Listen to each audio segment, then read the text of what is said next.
G'day, grab yourself a death cap mushroom because in this video, we are going to preview the Scourge of Ghyran rules for the Gloomspite Gitz. Now, Scourge of Ghyran is going to offer each of the factions a series of seasonal rules that are match play legal for the next General's Handbook, which is season 25-26. And looking at the Gloomspite Gitz, we have gained 2 new battle formations, a brand new spell lore that is dedicated to the Evil Sun, as well as 2 alternative Warscrolls, one being for the Loon Smasher fanatic, the other being the Spore Splatter fanatics. These units will have separate points values and can be substituted for the unit's original Warscroll. You can't include both the Scourge of Ghyran variant as well as the original Warscroll in the same army. Now, you obviously can take both the Loon Smasher and Spore Splatter. You could take the Ghyran Loon Smasher and the original Spore Splatter. You just can't take both the Ghyran and the original in the same list. You can use both of them as alternatives in armies of renown, but you can't take them in regiments of renown. So, let's get into the goodness that is Gloomspite Gitz. Gloomspite Gitz have 2 new ways to build their army, one under the Sunbiter pack, the other one being the Gittish Tide. Both these battle formations are in addition to your Gitmob pack, your Squigalanche, your Moonclan Scrap, and your Trogherd.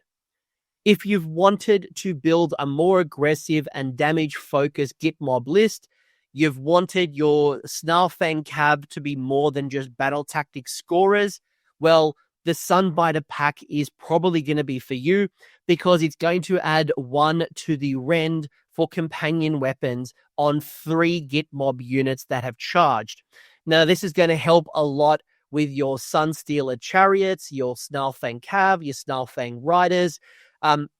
Your Snarlfang really haven't become Varangard just yet, but they are 1 step closer to being Varangard of Gitz. Maybe a couple more of these updates and eventually we'll get there. But again, for people who have wanted more damage, this is self-evident. A lot of great movement on your Gitmob units already. So getting in, charging in, and doing extra rend is only going to be a nice boost to have. The other battle formation is the Gittish Tide, and it revives a unique Moonclan rule from previous editions that I really used to enjoy with its own 4th edition flavor. And it's probably going to reward players who are going to be tapping into those non-squig Moonclan units, things like your Stabbers or your Shooters. And what it's going to do is it's going to help you increase your objective control score. The way this works, and it's a little bit techy, and I love it. In the olden days, the Stabbers could contest objectives essentially 9 inches out, so it was like an extra 3-inch aura of being technically contesting and controlling objective, even though they weren't on the circle. This kind of plays a little similar, where you get to add 1 to the objective control for each model that is not contesting an objective. So imagine you've got yourself a unit of 40 Stabbers. You've only been able to just tag 1 model on the objective control area. So that would normally mean 39 models are sitting not contesting. Well, in this particular battle formation, it would mean that the 39 other models that are part of that unit would be contributing to contesting the objective. So this obviously increases the value of non-squig Moonclan units. They're clearly they're not there to do the damage. That's our Trogs, that's our squigs. It's definitely not the movement of our Gitmob. But what it is going to do is it's going to give us some nice objective contesting, and it's going to combine nicely with our new Fanatic rules that I'll share a little bit later in this video. And if you don't like either of these, you've still got your battle formations, the Gitmob pack, your Squigalanche, your Moonclan Scrap, your Trogherd, or your Armies of Renown. Another exciting change is you've gained a brand new spell lore. So those familiar with Gitz know that the existing spell lore is based around the Bad Moon. Now, with the introduction of the Gitmob, we now have the blessings of the Evil Sun, and that is the lore of the Frazzle Git. It's an alternative spell lore. You can't have both. It's one or the other. You'll notice that all three of these spells, Bright Fright, Git Speed, and Gaze of Glareface, all have a casting value of 6. So very achievable spells to be casting. Bright Fright lets 3 visible Gloomspite Gitz units that are wholly within 12 inches of the caster the ability to retreat in the hero phase and not take any damage by retreating. Now, this obviously unlocks a heap of tabletop shenanigans and then allows you to do some things in subsequent phases. And it does kind of bring some of the Git mob. Now, mind you, look at this. It doesn't specifically say Git mob. It just says Gloomspite Gitz. So it almost brings some of the Git mob rules into non-Git mob units. And I guess, I start to think about what this might mean for manipulating my squigs, being able to manipulate trogs, and what I could possibly do with this particular rule. Git Speed adds 2 to the movement characteristic to friendly non-Troggoth units while they're wholly within 12 inches of the caster. And your Gaze of the Glareface lets you pick an enemy unit within 18 inches of the caster, and it stops them from using run abilities, and it halves the range weapons until the start of your next turn. So, 3 different rules, 3 very different spells compared to the Law of the Clammy Dank, whether it's Bad Portents, which, to be honest, I don't think I've cast since the update in the Battle Tome, the brand new spell. Hand of Gork is clearly a very important spell, being able to teleport. So if you are going in the Law of the Frazzle Git, you are trading off the Hand of Gork. I don't cast Spore Maw very often. Occasionally I do.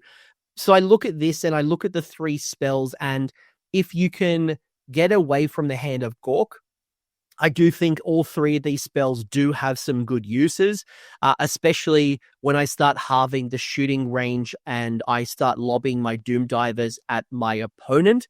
But it does obviously trade off the Hand of Gork. So I guess it depends on how you play, and are you using your spell casting more for manifestations right now? Are you using more of the Spore Maw, Hand of Gork, etc., etc.? Or have you got many wizards at all? Overall, I think this is pretty decent. I think all 3 of them will be very useful. Obviously, non-Troggoth people will be a little bit upset that they don't get the +2 to move, but it will still support Squig players. So Squig players might absolutely love the speed of Git Speed, in addition to maybe running Git Mob, maybe having some chariots or some cav, in addition to your Boingrop Bounders or your Squig Herd. So I can see some nice little combinations unlocking here already. Back to the Moon Clan for a second, and we do have 2 alternative Warscrolls for the Fanatics. One being the Loon Smasher Fanatic, the second one being the Spore Splatter Fanatics. And I am a big fan of the new version of the Loon Smasher Fanatics because I personally own 25. So I have a lot invested in this particular Warscroll. So let me explain a little bit about how this one is different. If you like the old one, you keep using it. It's up to you. But I do definitely prefer this Scourge of Ghyran. It is match play legal, as I said at the start of the video. So these Loon Smasher Fanatics did lose their random D6 attacks, and what they've gained is a consistent 3 attacks instead. So some people will be happy that they have they're not having the whiffs of rolling a 1. Some people will roll lots of 6s, and there's been times where I've had 5 Loon Smashers generate 29 attacks. I'm sorry, Alariel, who copped it by my unit of Fanatics, and then I won the double and went into Durthu, but that was like a one-off. There's been plenty of times where I've rolled less than 10. So for me, I appreciate the consistency when I bring it out, and I can kind of expect what I'm going to get out of this unit. The Scourge of Ghyran version did lose the Strike First from Whirling Death, but it has gained a big glow up with how they're put onto the tabletop. So instead of them being set up within 6 inches of a Stabbers or a Shooters unit and outside of 9, which clearly makes the charge very hard, and you've got to spend a CP almost to even try to get them into combat off the charge, you now set them up wholly within 3 inches of a Stabbers or a Shooter unit in the charge phase. But the difference here is that they then immediately move 2d6. And they will deal some mortal damage equal to the roll for each unit that, based on the dice roll when it gets in to combat or it passes through. So there's some very interesting rules there from the Whirling Death. This is essentially a free countercharge if you decide to release them in your enemy's charge phase. You can obviously include them in your charge phase, but the option is completely up to you. And I see them not only as a really good damage dealer and definitely more consistency on the profile, more opportunity to get them on the table and not be restricted by outside of 9 stuff. But I can also see them being very disruptive and some movement shenanigans when it comes to blocking things up, tying things up, and setting up combats that my opponent necessarily didn't want to be doing to begin with, or adding something to the mix to maybe support a unit in combat now with the love of a unit of Fanatics as well. I love this unit. As long as the points are fair, I definitely do see MoonClan, at least a unit of Stabbers, potentially a unit of Fanatics, re-hitting the table, if not more.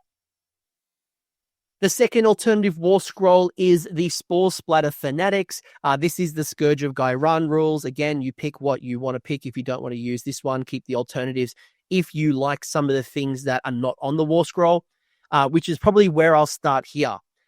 The difference between the old Warscroll and this alternative Warscroll is the Scourge of Ghyran doesn't have the pre-game move. So it used to have was it a 6-inch or it was a pre-game move at the end of deployment before the game started. So if you relied on that, that certainly disappeared, especially very helpful for those alpha striking. People used it a lot for things like Carriage and Overlords. If your opponent can teleport close by, it can definitely push them out a little bit. You also lost the ability to give extra attacks to MoonClan units. So again, I would often have this unit behind a bunch of Stabbers supported by a Loon Boss. That kind of buffing piece is no longer its role. It did retain the -1 attacks for enemy units that are in combat with it, but its role has changed a little bit. And you'll notice here with the brand new spinning loons is exactly what I'm talking about here. So it's a new rule that is triggered at the end of any turn, so yours and mine. And the Spore Splatter Fanatics can move 2d6, which includes moving through combat ranges and ending in combat ranges. Now, when I think about this unit, the opportunities are endless to how I can use it. I can use it to deny opponents' charges and even stop them if they've got a particular bonus. By obviously not in the charge phase, but if I can see that it's my turn and then my opponent gets the turn in response and I know they're going to be setting up for this particular charge and maybe they've got a charge bonus +1 damage or mortals or something, I could use these Spore Splatter Fanatics to disrupt them, get into charge, lock them up, deny them from battle tactics scoring. I could challenge objectives with them. I could use them to potentially screen as I advance them up the board or kind of block up the board. And at the right price, I think these Spore Splatter Fanatics are a solid addition, especially for those people who like to play the tricky 40 chess style Gitz as opposed to, again, super resilient Trogs or super smashy Squigs. This does bring the techie back to the MoonClan side, which I think has definitely been lacking, especially when you remember the changes that have happened on like your netters and some of the other things that you used to have. I don't mind this at all and definitely prefer this over the regular Spore Splatters because your MoonClan wasn't really doing the damage. So yeah, +1 damage was nice. Wasn't really needed often enough. I'm a really big fan of these Gitz updates because if you've ever heard me talk about Gitz in the past, one of my main factions, I am primarily a MoonClan player first. I have over 200 Stabbers. I have 25 Loon Smasher Fanatics, all painted. I have a massive collection of the MoonClan side, and I've struggled at least from 4th edition, probably even in 3rd edition, because I felt that the MoonClan side was certainly lacking in its competitive nature in comparison to your Squigs and your Trogs. I think these changes are certainly interesting. I know not everyone here is going to be happy with this because you're a Squig player and you're looking for something on the Mangler Squig, or you're a Trog player and you want something on the Fell Waters or whatever it might be. Unfortunately, this is probably propping up the thing that we are seeing the least outside of maybe spiders, although I think spiders need a big refresh, and I think they're going to need more than a two-piece piece of paper to kind of fix up the spiders.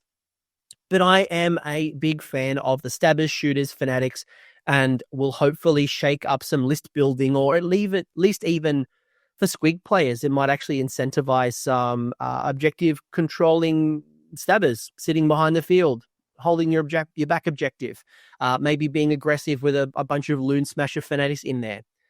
Git mob players, I think about you as well. When I released my videos on the boxes, look, I like the movement tricks, but I think a lot of players actually for Git mob were hoping to do some damage. You could never be Squig damage, but I think that they felt that the Snarlfang, whether it's chariots or cav or riders, were a bit lackluster when it came into damage, and they just didn't want to have throwaway units. I think it was a crime, and I think the new battle formation will certainly help you deal a little bit more damage when it comes to heavy Git mob builds. The new spell lore is going to help, and it will definitely elevate the inclusion of MoonClan and Git mob a little closer to the competitive nature of Squigs and Trogs. I don't think it's going to stop people from running their Trogs. It's still a very popular build. It's a low model count.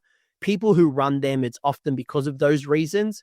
But I'm most excited about the Fanatics returning because both of the Warscrolls are certainly appealing, and they do offer some interesting tech for players like me who do like to play almost the Cruel Boys kind of style of Gits, where it is sneaky, it is tricky, and it does bring some interesting abilities to the table. So if you're like me and you want to theory craft and list build, come join us on the AOS Coach Discord server, where we have a lot of love and a lot of space to talk about Gloomspite Gitz and all the factions, actually. The link is in the episode description. I guess we better go get stabbing now. Thanks for hanging around until the end. I hope you enjoyed that video and you walked away with a few new ideas. Now, if you did, I would love it if you pressed like on the video, as well as left me a comment with your thoughts. The conversation will continue over on Discord, and the link is down below in the episode description. I also want to give a massive shout out to the AOS Coach patrons and YouTube members who are supporting the channel and the growth that you're seeing here. So cheers, you are all bloody legends. And until next time, don't roll a double one on a spellcast.